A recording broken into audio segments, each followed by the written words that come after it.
Hello students, welcome back. तो next topic है हमारा कैरेक्टरिस्टिक स्ट्रेंथ ऑफ कंक्रीट। ये बहुत इंपॉर्टेंट टॉपिक है। यहाँ से ऑब्जेक्टिव भी पूछे जाते हैं। कैरेक्टरिस्टिक स्ट्रेंथ से किस तरह के ऑब्जेक्टिव पूछे जाते हैं वो मैं बताऊंगा अभी। और इसके अलावा समझने के लिए भी बहुत इंपॉर्टेंट टॉपिक है, क्योंकि जो कंक्रीट की ग्रेड हम डिसाइड करते हैं, कंक्रीट की ग्रेड आपने देखा होगा M20, M25, M40 इस तरह से, ठीक है। तो ये कंक्रीट की ग्रेड है, M20, 25, 40 ये कंक्रीट की ग्रेड है। और कंक्रीट की ग्रेड को डिसाइड करता है कैरेक्टरिस्टिक स्ट्रेंथ, क्योंकि कंक्रीट की ग्रेड में जो नंबर्स लिखे हुए हैं 20, 25, 30, 35, 40 इस तरह से जो भी लिखा होगा, तो M तो बताता है मिक्स को। ये मैंने पहले बताया था एक बार कि M स्टैंड्स फॉर मिक्स, और ये जो नंबर्स हैं ये नंबर डिनोट करते हैं कैरेक्टरिस्टिक स्ट्रेंथ ऑफ कंक्रीट। ये कैरेक्टरिस्टिक स्ट्रेंथ बताता है, ठीक है। ये कैरेक्टरिस्टिक स्ट्रेंथ बताता है। अब बात ये आती है कि ये कैरेक्टरिस्टिक स्ट्रेंथ है क्या, इसके बारे में बात करेंगे, इसको समझने की कोशिश करेंगे कि कैरेक्टरिस्टिक स्ट्रेंथ क्या है, ठीक है। देखिए, पहले अगर मैं डेफिनेशन लिखूं कैरेक्टरिस्टिक स्ट्रेंथ की, बाद में इसको डिफाइन करेंगे। पहले इसकी डेफिनेशन लिख देता हूं कैरेक्टरिस्टिक स्ट्रेंथ का। और ये डेफिनेशन सिर्फ कंक्रीट के लिए नहीं है, सभी तरीके के मटेरियल के लिए कैरेक्टरिस्टिक स्ट्रेंथ की डेफिनेशन तो सेम है। It is the strength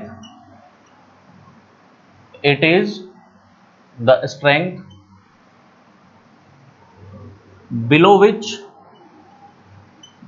which only 5%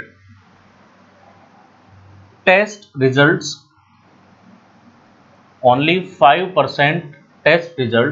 are allowed to fall. 5% test results are allowed to fall, मतलब ये मान लीजिए कोई भी स्ट्रेंथ का स्केल मान लेता हूं मैं, ठीक है, 1 से लेके 100 तक। स्ट्रेंथ से स्केल का मतलब है कि एक कोई मटेरियल है, उसके अलग अलग स्पेसिमेन है, और उन स्पेसिमेन की स्ट्रेंथ इस तरह से लिखी हुई है। क्लियर? तो इसके हिसाब से कैरेक्टरिस्टिक स्ट्रेंथ वो स्ट्रेंथ होगी जिससे कम रिजल्ट सिर्फ कितने हो सकते हैं, उससे कम रिजल्ट सिर्फ 5% हो सकते हैं। ये स्ट्रेंथ को कहेंगे कैरेक्टरिस्टिक स्ट्रेंथ। और जो कंक्रीट की कैरेक्टरिस्टिक स्ट्रेंथ है उसको हम डिनोट करते हैं FCK से। FCK stands for characteristic strength of concrete, ठीक है। ये समझ में नहीं आया होगा, दूसरी तरह से समझते हैं इसको कि सपोज करिए मैं लिखता हूं कंक्रीट की ग्रेड M20, मैंने कंक्रीट का M20 ग्रेड लिखा, और इस M20 ग्रेड की कंक्रीट का जो मिक्स है जिसमें से तुमने क्यूब बनाए, सपोज करिए कि मैंने इसके 100 क्यूब बनाए। अब क्योंकि कंक्रीट पूरी तरह से होमोजेनियस मटेरियल नहीं है, अगर होमोजेनियस मटेरियल होता तो इन 100 क्यूब की स्ट्रेंथ बिल्कुल एक ही आती, लेकिन क्योंकि कंक्रीट होमोजेनियस नहीं है इस वजह से इन 100 क्यूब की अलग अलग स्ट्रेंथ आएगी। 100 क्यूब की अलग अलग स्ट्रेंथ आएगी। तो M20 का मतलब है कि ये जो 20 कैरेक्टरिस्टिक स्ट्रेंथ है, ये वाला जो नंबर है 20 कैरेक्टरिस्टिक स्ट्रेंथ, ये किस में डिनोट करते हैं, न्यूटन पर mm स्क्वायर में या MPa में। ये जो नंबर है जो कैरेक्टरिस्टिक स्ट्रेंथ बताता है या तो MPa में बताता है या न्यूटन पर mm स्क्वायर में बताता है। तो इस M20 मिक्स कंक्रीट का मतलब क्या हुआ कि तुम्हारे पास जो 100 क्यूब थे, उन 100 क्यूब में से सिर्फ 5 का रिजल्ट ही इस 20 या 20 से कम हो सकता है। 100 क्यूब में से 5 का रिजल्ट ही 20 या 20 से कम हो सकता है। बाकी के जो 95 सैंपल हैं, उन 95 सैंपल का स्ट्रेंथ इस 20 से ज्यादा होना चाहिए, ठीक है। M20 का मतलब क्या हुआ कि जिस मिक्स से कंक्रीट बना हुआ है, उस मिक्स के जो टोटल क्यूब है, उन टोटल क्यूब में से सिर्फ 5% क्यूब का स्ट्रेंथ इस 20 से कम हो सकता है या 20 हो सकता है। बाकी के 95% सैंपल का रिजल्ट इस 20 MPa से ज्यादा होगा। क्लियर? तो हम इसमें ये इंश्योर करते हैं कि अगर आपने मान लीजिए 100 क्यूब बनाए और 100 में से सिर्फ 5 अगर 20 से कम स्ट्रेंथ शो कर रहे हैं, तो उस कंक्रीट मिक्स की 20 से कम स्ट्रेंथ होने की प्रोबेबिलिटी बहुत कम है। इस 20 से कम होने की प्रोबेबिलिटी बहुत कम है। क्यों? क्योंकि 100 बार चेक करने पे 95 टाइम्स या तो स्ट्रेंथ 20 आता है या 20 से ज्यादा आता है। तो अगर हम इस मिक्स को काम में लेंगे तो आपको ये पता चल जाएगा कम से कम 20 स्ट्रेंथ तो मिलेगी ही मिलेगी। तो इसको मिनिमम गारंटेड स्ट्रेंथ भी कह सकते हैं। इसको मिनिमम गारंटेड स्ट्रेंथ भी कह सकते हैं। मिनिमम गारंटेड स्ट्रेंथ भी कह सकते हैं। क्यों? क्योंकि गारंटी से इतनी स्ट्रेंथ तो मिल जाएगी। अगर आप 100 बार चेक कर रहे हो, 95 बार अगर रिजल्ट उससे ज्यादा आ रहा है तो उस 20 से कम स्ट्रेंथ आने की प्रोबेबिलिटी सिर्फ 5% है। जो 5% प्रोबेबिलिटी को आप नेग्लेक्ट भी कर सकते हो। क्लियर? तो ये है कैरेक्टरिस्टिक स्ट्रेंथ का मतलब। अगर मैं एक ग्राफ प्लॉट करूं, अगर हम एक ग्राफ प्लॉट करें, एक ग्राफ देखें और ये ग्राफ होगा स्ट्रेंथ एंड फ्रीक्वेंसी के बीच। ये कंप्रेसिव स्ट्रेंथ, कंप्रेसिव स्ट्रेंथ और इधर लिख देते हैं फ्रीक्वेंसी,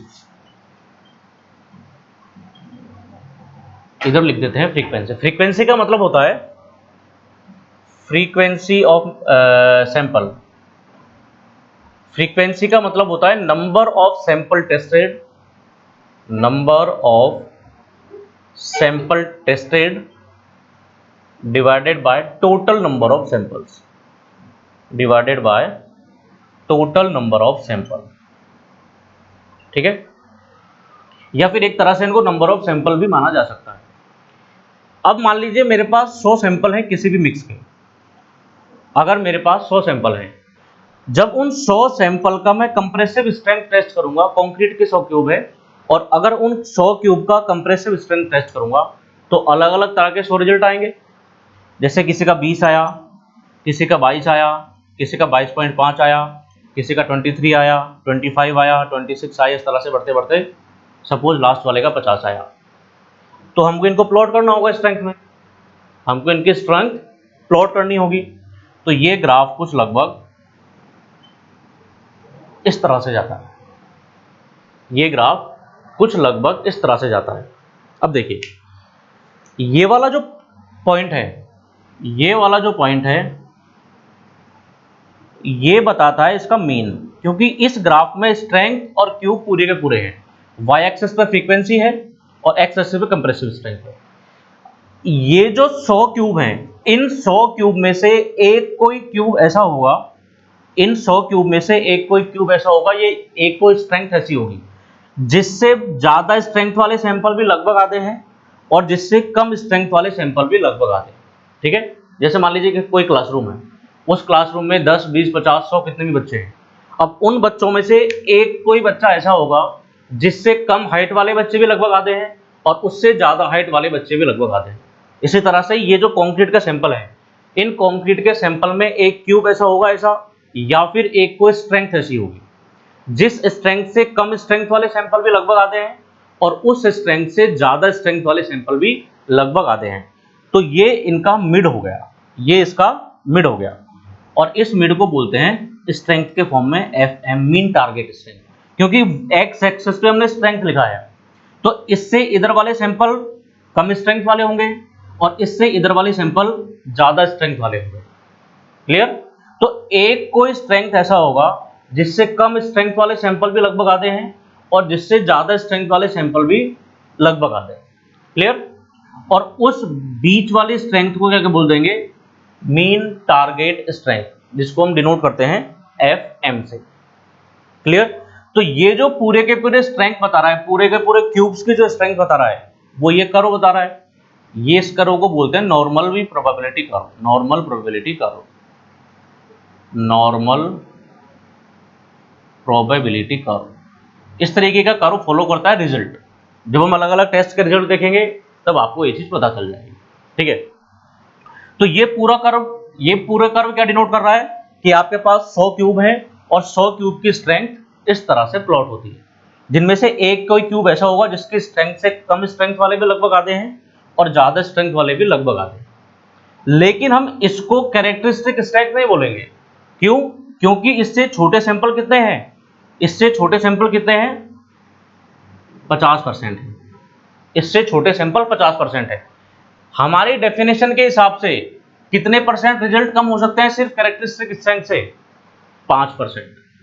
तो ये 5% कहीं यहां आएगा, ये 5% कहीं यहां पे आएगा, और इस 5% स्ट्रेंथ को क्या बोल देंगे, कैरेक्टरिस्टिक स्ट्रेंथ। क्यों? क्योंकि इससे कम जो रिजल्ट हैं, इससे कम जो रिजल्ट हैं वो कितने हैं, सिर्फ 5%।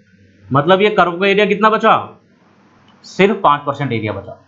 बाकी के 95% सैंपल का रिजल्ट इस स्ट्रेंथ से ज्यादा बड़ा, बाकी के 95% सैंपल का रिजल्ट इस स्ट्रेंथ से ज्यादा है। तो इस स्ट्रेंथ को क्या बोल दिया जाएगा, कैरेक्टरिस्टिक स्ट्रेंथ। Characteristic strength. इन दोनों के बीच का जो मार्जिन है एफसीके और एफएम का, एफएम को मैं यहां पर लिख देता हूं, इस चीज को तो मिटा दूं, फ्रीक्वेंसी को। अब इसके डेफिनेशन भी मिटा देते हैं, ठीक है।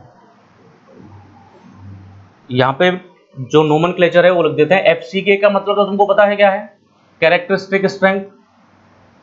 Characteristic strength.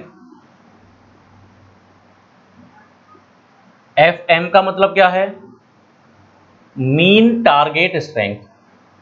इसका मतलब है mean target strength.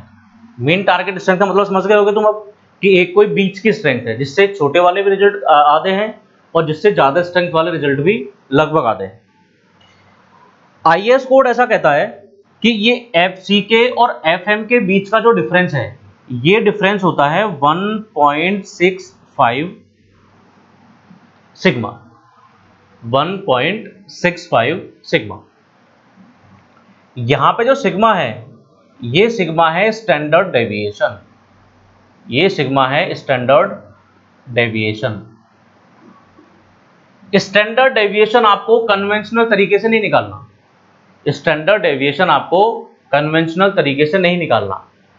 Standard deviation का वैल्यू आईएस कोड देता है। स्टैंडर्ड डेविएशन का वैल्यू आईएस कोड देता है। As per IS code, as per IS code जो स्टैंडर्ड डेविएशन है वो स्टैंडर्ड डेविएशन ग्रेड के अकॉर्डिंग वेरी करता है। स्टैंडर्ड डेविएशन ग्रेड के हिसाब से वेरी करता है। अगर M10 और M15 है तो इसका वैल्यू होगा 3.5। अगर M20 और 25 है तो 4, और M30 या उससे ज्यादा है तो होगा 5। ये स्टैंडर्ड डेविएशन का वैल्यू है जो आईएस कोड देता है, ठीक है। तो अगर तुम्हारे पास एफसीके है, अगर कैरेक्टरिस्टिक स्ट्रेंथ है, तो उस कैरेक्टरिस्टिक स्ट्रेंथ से मीन टारगेट स्ट्रेंथ कैलकुलेट किया जा सकता है, और यदि मीन टारगेट स्ट्रेंथ है तो उससे कैरेक्टरिस्टिक स्ट्रेंथ पता चल जाएगा, ठीक है। तो एफ एम अगर मुझे लिखना हो यहां से, तो एफ एम का इक्वेशन क्या लिख सकता हूं मैं, एफसीके प्लस 1.65 सिग्मा। 1.65 सिग्मा। दूसरी चीज, ये तो फैक्ट हुआ जो आईएस कोड बताता है, आईएस कोड के हिसाब से। आईएस कोड की रिकमेंडेशन ये आपको याद रखनी होगी। दूसरी चीज ये देखिए कि अगर ये कंक्रीट होमोजीनियस होता, अगर ये कंक्रीट होमोजीनियस होता, तो होमोजीनियस होने से जो टेस्ट के रिजल्ट के वेरिएशन है, उन टेस्ट के रिजल्ट का वेरिएशन बहुत ज्यादा नहीं आता। टेस्ट के रिजल्ट का वेरिएशन बहुत ज्यादा नहीं आता कब, जब कंक्रीट होमोजीनियस होता। अब क्योंकि कंक्रीट होमोजीनियस नहीं है, इस वजह से सारे रिजल्ट अलग अलग आए। तो जितना ज्यादा ये डिफरेंस होगा उतना ही कंक्रीट होमोजीनियस नहीं है, या फिर आपका क्वालिटी कंट्रोल अच्छा नहीं है। क्योंकि अगर कंक्रीट का क्वालिटी कंट्रोल बहुत अच्छा होता तो लगभग 100 क्यूब की स्ट्रेंथ आसपास आती, बहुत ज्यादा दूर नहीं होती। और अगर वो सारी स्ट्रेंथ बहुत ज्यादा दूर नहीं होती तो एफसीके और एफएम के बीच का जो मार्जिन है, ये मार्जिन कम होता।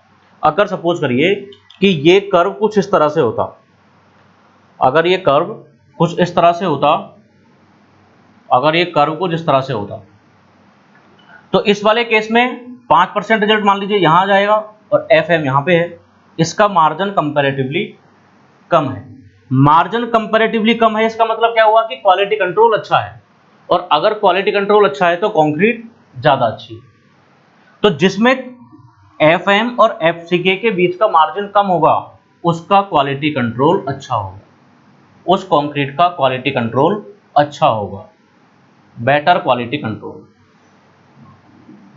इस ब्लैक वाले कर्व के बजाय इस रेड वाले कर्व का क्वालिटी कंट्रोल अच्छा है, मतलब ये जो सैंपल आए हैं इनका क्वालिटी कंट्रोल अच्छा है, क्योंकि कंक्रीट का क्वालिटी कंट्रोल जितना ज्यादा अच्छा होगा उतना ही स्ट्रेंथ में वेरिएशन कम आएगा। ठीक है, ऐसा नहीं है कि तुमने एक को बहुत अच्छे से कॉम्पैक्ट कर दिया, दूसरे को अच्छे से कॉम्पैक्ट नहीं किया, यही होता है क्वालिटी कंट्रोल का फर्क। दोनों को सेम डिग्री ऑफ ट्रीटमेंट अगर दोगे आप तो तुम्हारा क्वालिटी कंट्रोल अच्छा रहेगा, और दोनों को सेम डिग्री ऑफ ट्रीटमेंट मिलेगा अगर तो स्ट्रेंथ वेरिएशन नहीं होगा या बहुत कम होगा, और जितना स्ट्रेंथ वेरिएशन कम होगा उतना ही एफसीके और एफएम का डिफरेंस कम होता जाएगा। ठीक है, तो ये चीज क्लियर हुई। इस टेबल को देखिए जो आईएस कोड बताता है, आईएस कोड के हिसाब से जैसे जैसे कंक्रीट का ग्रेड बढ़ता है वैसे वैसे स्टैंडर्ड वेरिएशन का वैल्यू बढ़ता जाता है, स्टैंडर्ड डेविएशन का वैल्यू बढ़ता जाता है। आईएस कोड के अकॉर्डिंग जैसे जैसे ग्रेड बढ़ता है वैसे वैसे स्टैंडर्ड डेविएशन का वैल्यू बढ़ता जाता है। ठीक है, स्टैंडर्ड डेविएशन का वैल्यू बढ़ता जाएगा तो ये वाला मार्जिन ज्यादा होता जाएगा, एफसीके और एफएम का मार्जिन ज्यादा होता जाएगा अगर इस स्टैंडर्ड डेविएशन का वैल्यू बढ़ेगा तो हम ये बात कह सकते हैं कि जो कंक्रीट जिसकी ग्रेड ज्यादा है, ज्यादा ग्रेड की कंक्रीट के लिए क्वालिटी कंट्रोल को मेंटेन रखना मुश्किल होता है। कंक्रीट की ग्रेड जितना कम होगी उतना क्वालिटी कंट्रोल को उसमें मेंटेन रखना आसान होगा। अगर कंक्रीट की ग्रेड ज्यादा है तो ज्यादा ग्रेड की कंक्रीट का क्वालिटी कंट्रोल बहुत अच्छा नहीं होता, ये बताता है आईएस कोड की टेबल। क्लियर? तो ये कहानी है कैरेक्टरिस्टिक स्ट्रेंथ की। अब देखिए, अगर मान लीजिए, अच्छा जो हमने एक्स एक्सिस पे लिखा वो एक्स एक्सिस पे लिखे आपने अलग अलग क्यूब के कंप्रेसिव स्ट्रेंथ। ठीक है, हर क्यूब का कंप्रेसिव स्ट्रेंथ किया और कंप्रेसिव स्ट्रेंथ टेस्ट के रिजल्ट आपने एक्स एक्सिस पे लिखे। उन कंप्रेसिव स्ट्रेंथ के रिजल्ट के अकॉर्डिंग हम क्या निकाल रहे हैं? Characteristic strength. तो कैरेक्टरिस्टिक स्ट्रेंथ फाइंड आउट की जाती है कंप्रेसिव स्ट्रेंथ के रिजल्ट से, लेकिन ये कंप्रेसिव स्ट्रेंथ से किस तरह से अलग होती है ये हमने यहां पे देख लिया। अब एक एग्जांपल लेते हैं, कि अगर हमारे पास कंप्रेसिव स्ट्रेंथ के रिजल्ट हैं तो उनसे कंक्रीट का ग्रेड किस तरह से पता किया जा सकता है।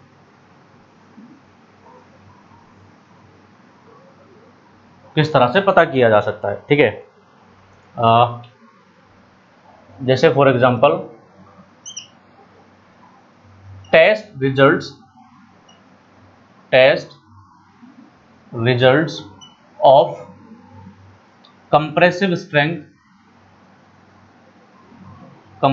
strength are arranged in increasing order,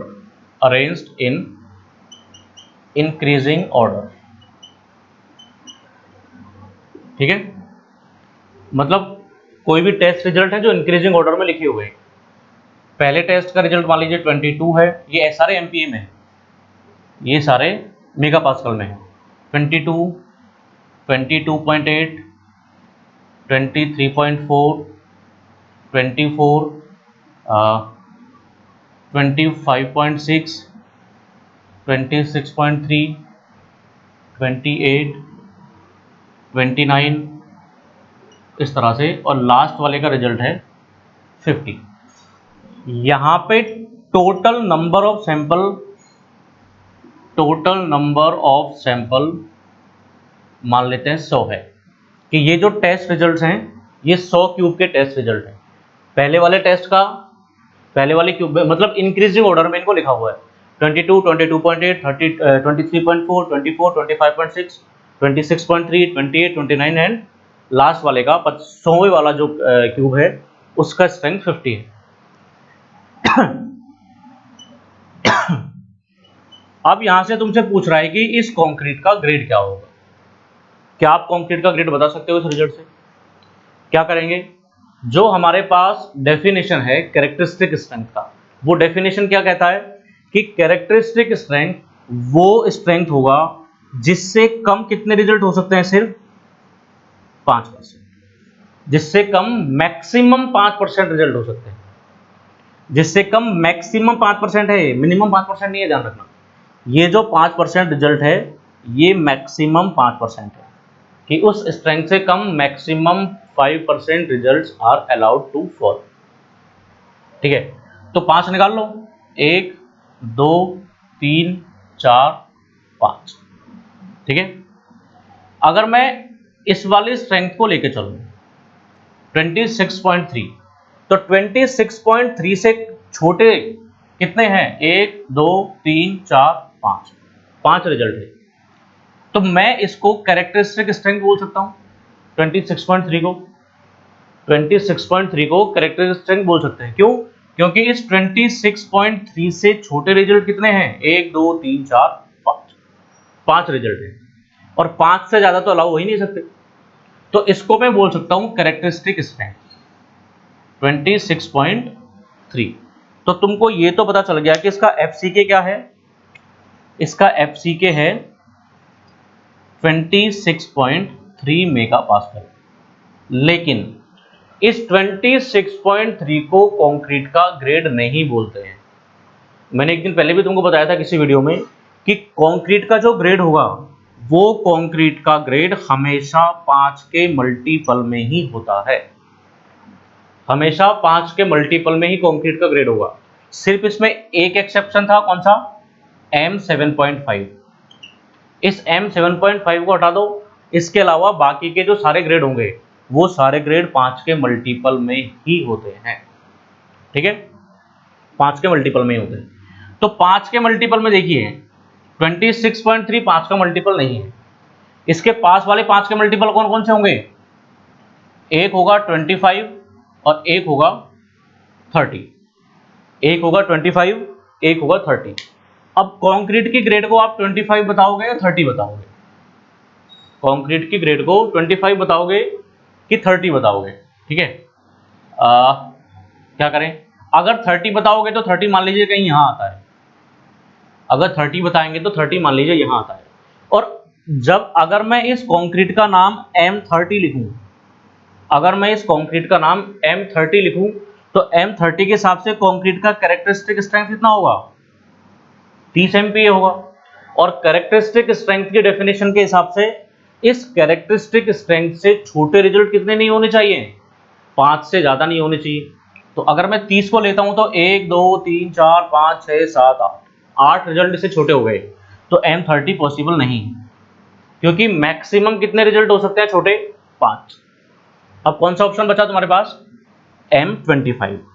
अगर M25 को लिखते हैं तो M25 यहां आता है कुछ, तो इससे छोटे रिजल्ट कितने हुए, 1 2 3 4, तो 4 तो हो सकते हैं।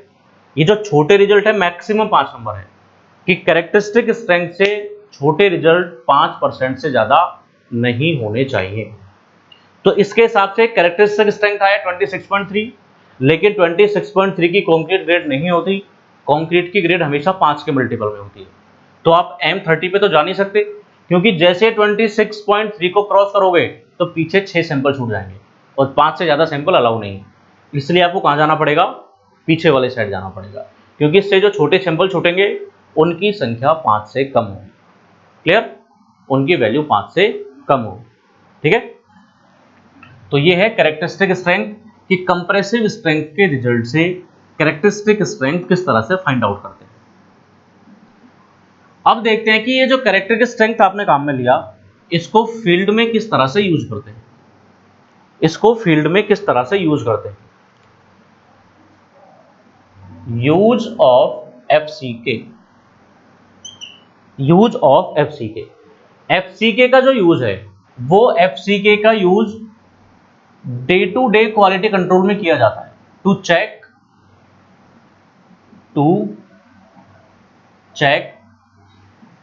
Day to day quality control, day to day quality control, daily के क्वालिटी कंट्रोल को चेक करने के लिए किया जाता है। कि हम क्या करते हैं, कभी देखना तुम कंस्ट्रक्शन साइट पे जाओगे तो डेली क्यूब्स भरे जाते हैं, काम शुरू होने से पहले डेली क्यूब भरे जाते हैं, फिर वो क्यूब लैब में चेक होते हैं, वो क्यूब लैब में चेक होते हैं। लैब में क्या होता है इन क्यूब्स का, वो यहाँ पे बात करते हैं। डेली क्वालिटी कंट्रोल चेक करने के लिए कैरेक्टरिस्टिक स्ट्रेंथ काम में आता है। किस तरह से काम आता है? ठीक है, इसके लिए आईएएस कोड की रिकमेंडेशन है चेक करने के लिए। IAS code recommendation, IAS code recommendations. IAS code ये कहता है एफसीके के लिए, पहला कि average of 4 non overlapping consecutive test results should be greater than equal to FCK plus 0.825 sigma या फिर FCK plus 4, whichever is greater. अब इसका मतलब समझाऊंगा क्या है, विच एवर इज ग्रेटर। पहला रिकमेंडेशन तो ये है। दूसरा रिकमेंडेशन है आईएएस कोड का individual test result, individual test result should not be less than FCK -4। ठीक है। तीसरा रिकमेंडेशन है कि इंडिविजुअल वेरिएशन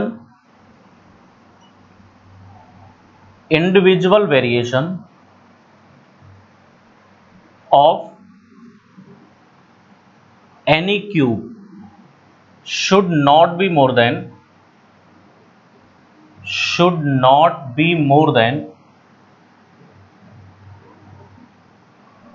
±15% ऑफ एवरेज। ये तो हमने कंप्रेसिव स्ट्रेंथ में भी देखा था।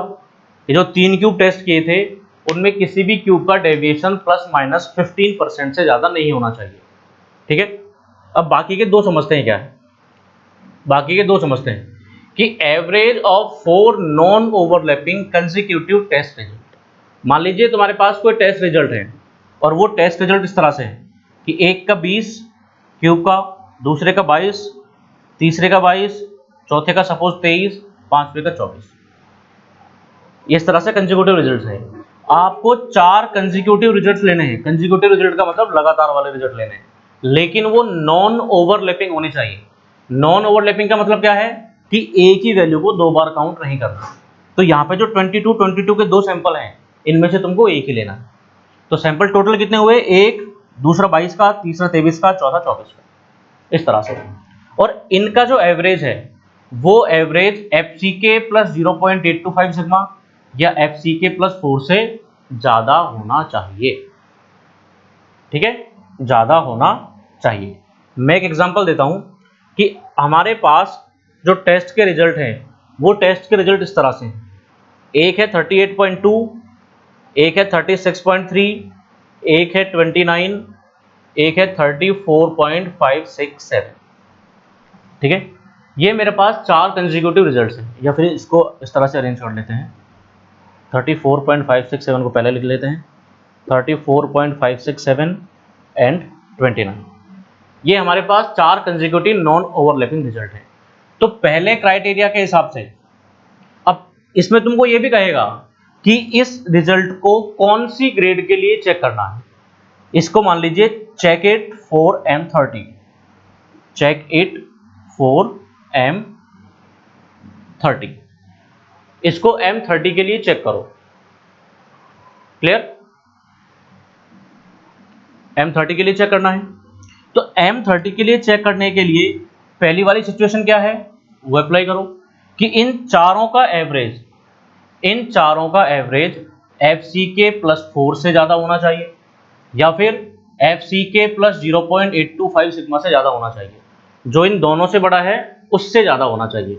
तो देखते हैं इनका। अगर आप एवरेज लिखोगे 38.2 प्लस 36.3 प्लस 34.567 प्लस 29/4, तो इनका एवरेज आता है लगभग 34.567, ये इसका एवरेज आता है लगभग। ठीक है, तो इसका एवरेज का वैल्यू इन दोनों से ज्यादा होना चाहिए। तो FCK+4 करेंगे तो किसके लिए चेक कर रहे हैं हम इसको? M30 के लिए। तो FCK+4 कितना होगा?